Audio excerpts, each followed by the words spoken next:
बहुत कम लोग जानते हैं कि पंजाब भी एक देश हुआ करता था जो अफगानिस्तान से चीन तक फैला हुआ था, जिसका राजा था महाराजा रणजीत सिंह। आज मैं उनके बारे में 20 बातें बताने जा रहा हूं। पहली, भारत पर अंग्रेजों ने चाहे कब्जा कर लिया था, मगर पंजाब देश पर वह कब्जा न कर पाया। उसका कारण था महाराजा रणजीत सिंह, जिसको हराना नामुमकिन था। अंग्रेजों ने पंजाब पर कब्जा उस वक्त किया जब महाराजा रणजीत सिंह जी का देहांत हो गया था। देहांत के कुछ साल बाद गोरों ने पहले तो सिखों को अलग किया, उसके बाद पंजाब पर कब्जा कर लिया। महाराजा रणजीत सिंह कैसा राजा था, आओ मिलकर उनके बारे में जानते हैं। सबसे पहली बात, वो बहुत बड़े योद्धा थे। वो छोटी उम्र में ही पिता के साथ युद्ध में जाया करते थे और कई जंगें उन्होंने बचपन में ही जीती।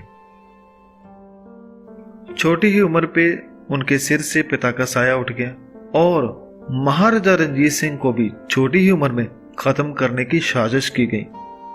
एक दिन अकेले में जब रणजीत सिंह, जो उस वक्त बालक थे, उम्र 13 साल थी, इतनी कोमल आयु में प्राण घातक शत्रु ने हमला किया। हमला करने वाले हशमत खां को बालक रणजीत सिंह ने छोटी कृपाण से उसे बहुत ही फुर्ती से वार करके उसे मौत की नींद सुला दिया।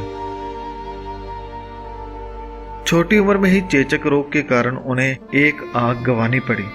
एक आंख का गंवाना, कम उम्र में पिता की मृत्यु हो जाना, अचानक कार्यभार का बोझ पड़ जाना और खुद पर हत्या का प्रयास, इन सब कठिन प्रसंगों ने रणजीत सिंह को किसी मजबूत फौलाद में तब्दील कर दिया। वो युद्ध नीति में इतने माहिर हो चुके थे कि उन्होंने एक एक करके वो इलाके मुगलों से वापस लिए जो उन पर कब्जा करके बैठे थे। महाराजा रणजीत सिंह ने अपने राज्य का नाम खालसा राष्ट्र दिया। उन्होंने अपना नाम नहीं दिया, बल्कि गुरु का नाम दिया, खालसा का नाम दिया। महाराजा रणजीत सिंह ने पंजाब पर विजय हासिल की, फिर अफगानिस्तान पर, कश्मीर पर, तिब्बत पर और चीन का कुछ इलाका भी अपने राज्य में मिलाया। भारत पर हमला करने वाले आक्रमणकारी जमन शाह दुरानी को उन्होंने महज 17 साल की उम्र में धूल चटाई थी। वह 21 साल की उम्र में पंजाब के महाराजा बन गए थे। महाराजा रणजीत सिंह का एक असूल था कि जहां भी हमले करते थे, वह इलाका जीतकर भी शत्रु को मारते नहीं थे। वह अपने शत्रु को बदले में कुछ न कुछ जागीर दे दिया करते थे ताकि वह अपना जीवन निर्वाह कर सके। महाराजा रणजीत सिंह दुनिया का एक ऐसा राजा है जिसने अपने शासनकाल में कभी किसी अपराधी को मृत्युदंड नहीं दिया। महाराजा रणजीत सिंह बड़े ही उदारवादी दयालु राजा थे। महाराजा रणजीत सिंह बचपन से युद्धों में जाना शुरू कर दिया था, इसलिए वह पढ़ न पाए, लेकिन उनके राज्य में हर तरह की पढ़ाई होती थी। 16 भाषाओं में पढ़ाई होती थी और साथ में नौकरी का प्रबंध भी किया जाता था। यहां तक कि हर गुरुद्वारा साहब, मंदिर, मस्जिद में भी स्कूल लगाए जाते थे। महाराजा रणजीत सिंह हर धर्म का सत्कार करता था। उन्होंने श्री दरबार साहब और अनेकों ही हिंदू व मुस्लिम धार्मिक स्थानों पर सोने की सेवा की और नगद सालाना चंदा भी लगाया था। महाराजा रणजीत सिंह ने कभी अपने नाम का सिक्का नहीं चलाया। उसने गुरु नानक व गुरु गोबिंद सिंह जी के नाम का सिक्का चलाया था। महाराजा रणजीत सिंह वक्त के बहुत पाबंद थे। हर रोज सुबह वे श्री गुरु ग्रंथ साहब जी का पाठ सुनते थे, फिर रोजाना फौजों को खुद चेक करते थे और घोड़े पर सवार होकर अपने राज्य का चक्कर लगाते और सुबह खाने के बाद सारा दिन दफ्तर लगाकर रात तक काम करते थे।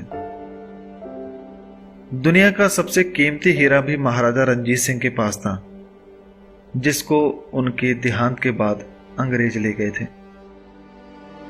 महाराजा रणजीत सिंह के राज्य में न केवल सिख बल्कि हर धर्म के लोग थे और तो और हर देश के लोग थे।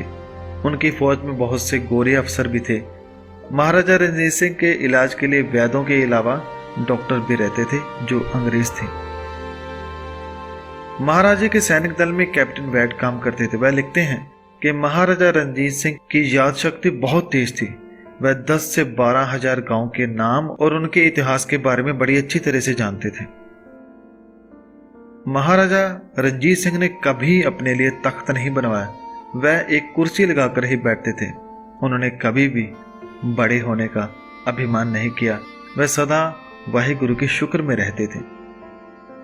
महाराजा रणजीत सिंह ने जो विशाल शक्ति खड़ी की वह 1939 में दूसरे विश्व युद्ध के समय ब्रिटिश सैन्य शक्ति के बराबर थी। इसमें 52,000 पैदल, 31,000 घोड़सवार, 384 भारी और 400 हल्की तोपें थीं। इनकी दूरदर्शी नीति के कारण भारत के पश्चिमी सीमा पर सैकड़ों वर्षों से हो रहे मुस्लिम आक्रमणों पर पंजाब ने रोक लगा दी थी। महाराजा रणजीत सिंह ने अपने राज्य का प्रबंध, आर्मी का प्रबंध, पढ़ाई और सरकारी अदारों के इस तरह से चलाया कि विदेशों से आने वाले खोजी, लेखक और आर्मी अफसर भी लिखते थे कि पंजाब हमारे यूरोप के देशों से बहुत आगे है। दोस्तों, इसकी और जानकारी के लिए आप खुद किताबें पढ़ सकते हैं जो नेट पर मौजूद हैं। महाराजा रणजीत सिंह एक सिख राजा था, मगर किसी को भी जबरदस्ती सिख नहीं बनाया, बल्कि उन्हें देखकर बहुत सारे लोग सिख बने, क्योंकि वह बहुत ही समझदार, ईमानदार और नेक दिल इंसान था। महाराजा रणजीत सिंह का देहांत 27 जून 1839 को हुआ और 28 जून को उनका अंतिम संस्कार किया गया। वो महाराजा जो हर धर्म और हर इंसान के दिल की धड़कन था, वो सदा के लिए चला गया। पंजाब के लोग कहते हैं कि उस दिन केवल महाराजा रणजीत सिंह ही नहीं गए, बल्कि पंजाब की तकदीर भी चली गई। उसके बाद पंजाब को ऐसा महाराजा नहीं मिला जो सबसे मिलकर चल सके। पूरी सिख कौम उनको आज के दिन याद करती है, क्योंकि आज के दिन वह हमें छोड़कर चले गए थे और इतना बड़ा साम्राज्य जो हमें दिया उसे हम संभाल ना सके।